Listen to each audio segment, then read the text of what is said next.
Good morning बच्चों, कैसे हो आप लोग। हमारे लास्ट लेक्चर में हमने कोरोजन के बारे में पढ़ा। उसमें हमने पढ़ा रस्टिंग क्या होती है और टार्निशिंग ऑफ मेटल्स क्या होती है।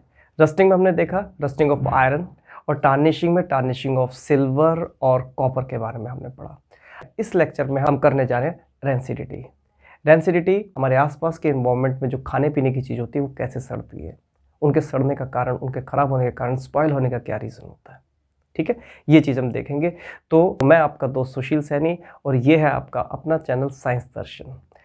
तो चलिए स्टार्ट करते हैं केमिकल रिएक्शंस एंड इक्वेशंस का लेक्चर नंबर 8, रेंसिडिटी। अभी तक हम बात कर रहे थे आयरन की, लोहे की, जो कि लोहा ऐसी मेटल थी जो कि इतनी हैवी, तोड़ने में मुश्किल होती है, सब कुछ होता है, लेकिन उसके बावजूद भी जब वो ऑक्सीडाइज्ड होती है तो वो डैमेज हो जाती है। लेकिन अब हम बात करेंगे फूड मटेरियल्स की, खाने पीने की चीज़ें।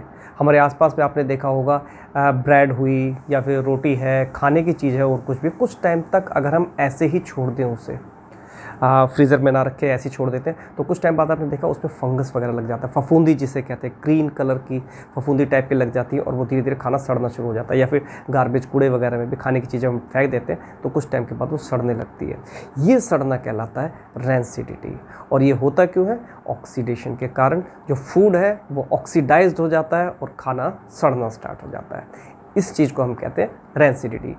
एनसीईआरटी ने जो डेफिनेशन दी है, बहुत सिंपल सी डेफिनेशन दी है, उस डेफिनेशन को लर्न करो और बिल्कुल एग्जैक्टली लिख के आओ, बिल्कुल परफेक्ट डेफिनेशन है उसकी वो। ठीक है,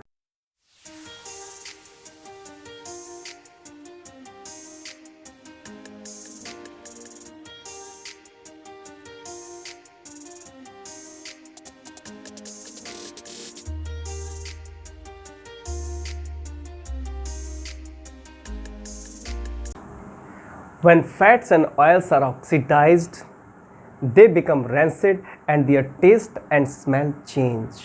This is called rancidity, यानी कि उनका टेस्ट और स्मेल दोनों चेंज हो जाएंगे फूड की जब वो ऑक्सीडाइज्ड हो जाएंगे, when they come in contact with oxygen। ठीक है ना, तो सड़ जाएंगे, खाने का सड़ना ही कहलाता है रेंसिडिटी। अब हम देखते हैं कि कुछ इंपॉर्टेंट पॉइंट्स, रेंसिडिटी के बारे में भी कुछ इंपॉर्टेंट पॉइंट्स अगर हम डिस्कस करें तो वो है important points.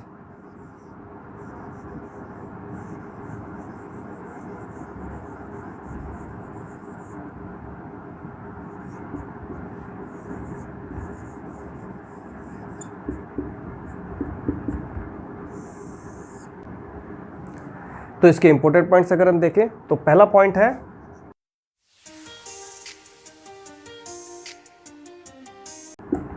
It is a slow oxidation process. Oxidation हो रही है और स्लोली हो रही है, एकदम से फूड खराब नहीं होता, टाइम लगता है थोड़ा सा खराब होने में, तो उसे हम कहेंगे slow oxidation process.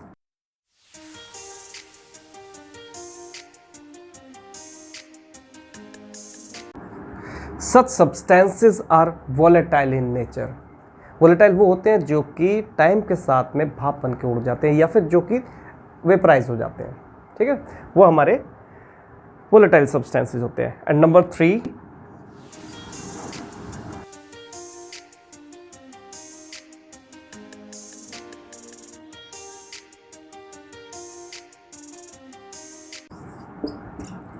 The process is faster in oil and fats as they oxidize faster.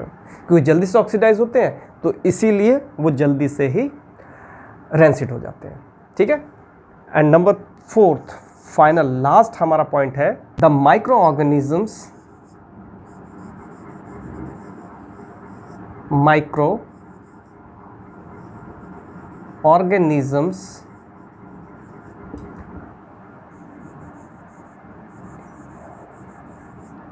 involved in this process।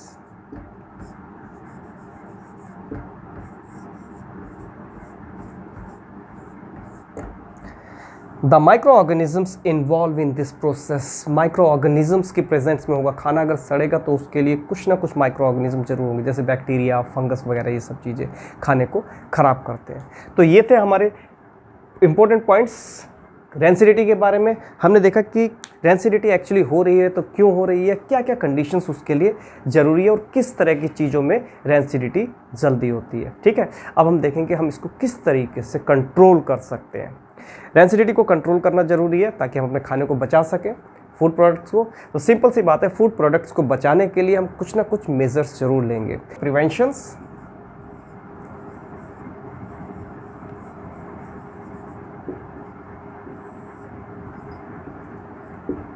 Number 1,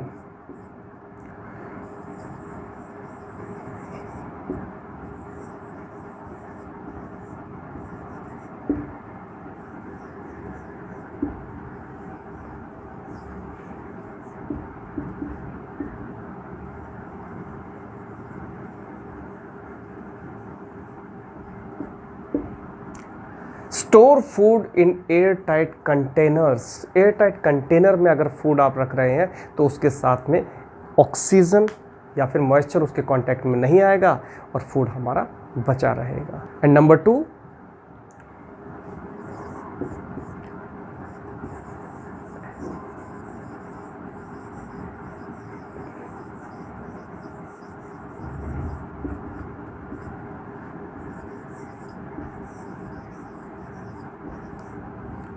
refrigeration of food. खाने को आप फ्रिज में रखिए, उसमें ठंडा रहेगा खाना तो ख़राब नहीं होगा।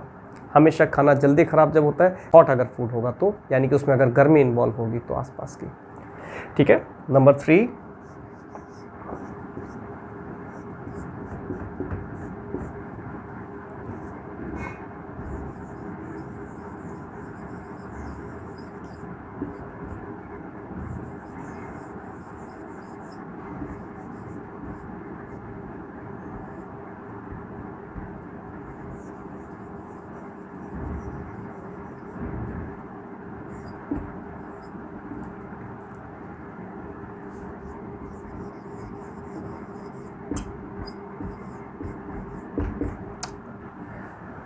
Fill nitrogen gas in packets, यानी जैसे चिप्स के पैकेट्स वगैरह होते हैं, पोटैटो चिप्स वगैरह होते हैं, उनके जो पैकेट्स है उनको हमेशा नाइट्रोजन गैस फिल की जाती है, क्योंकि नाइट्रोजन गैस जो है वो एक इनर्ट गैस की तरह काम करती है। हालांकि टोटली इनर्ट गैस नहीं है, लेकिन काफ़ी इनर्ट गैस जैसी उसकी एक्टिविटी होती है, जल्दी से रिएक्ट नहीं करती है। ये रीज़न है कि जब आपने देखा होगा आप कुरकुरे या चिप्स वगैरह लाते हैं, उसके अंदर मोस्टली देखा होगा कि हवा ज़्यादा भरी होती है। चिप्स थोड़े से निकलते हैं लेकिन हवा ज़्यादा होती है। उसका रीज़न यही है, अगर वो नाइट्रोजन गैस उसके अंदर जो फिल होती है अगर ना फिल हो तो सारा फूड जल्दी ख़राब हो जाएगा। तो वो आपके फूड को बचाने के लिए होती है। तो आगे से ये मत कहना कि इसमें नाइट्रोजन गैस ज़्यादा भरी है और खाने के चिप्स कम है। ठीक है। Next, number 4, using antioxidants.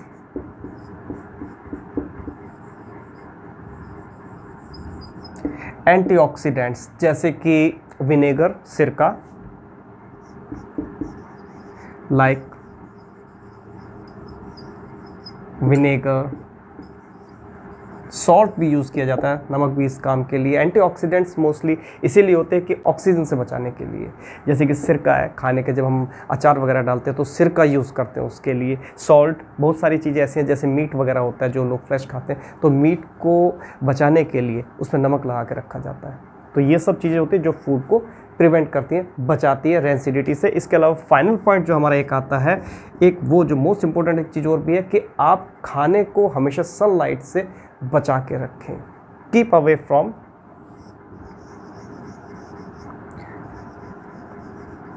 Food from sunlight. तभी कहा गया था कि फ्रिज के अंदर रखिए। सनलाइट से बचाना है का मतलब है सूरज की गर्मी में बहुत जल्दी फूड रैंसिड हो जाता है उसकी हीट पाकर। इस तरीके से हम क्या कर सकते हैं, अपने फूड को पूरी तरीके से बचा सकते हैं रैंसिडिटी से। तो बच्चों, आज का हमारा टॉपिक था कोरोजन एंड रैंसिडिटी। हमने बहुत सारी चीज़ें इसमें कवर की। रैंसिडिटी के केस में देखा खाना किस तरह से हमारे आसपास ख़राब होता है हमारा घर के अंदर, और उसको हम किस तरह से बचा सकते हैं। दोनों के दोनों प्रोसेस में ऑक्सीजन गैस इन्वॉल्व होती है। इंपॉर्टेंट चीज़ें हमने की हैं एग्ज़ाम के पॉइंट ऑफ व्यू से भी। अब क्योंकि सारे टॉपिक्स हमारे कंप्लीट हो चुके हैं, तो नेक्स्ट टाइम अब मैं आपके लिए लेके आऊँगा इस चैप्टर के सारे MCQs जो आपके एग्ज़ाम पॉइंट ऑफ व्यू से मोस्ट इंपॉर्टेंट रहेंगे। तो पढ़ते रहिए, मेहनत करते रहिए, स्टे फिट एंड हेल्दी।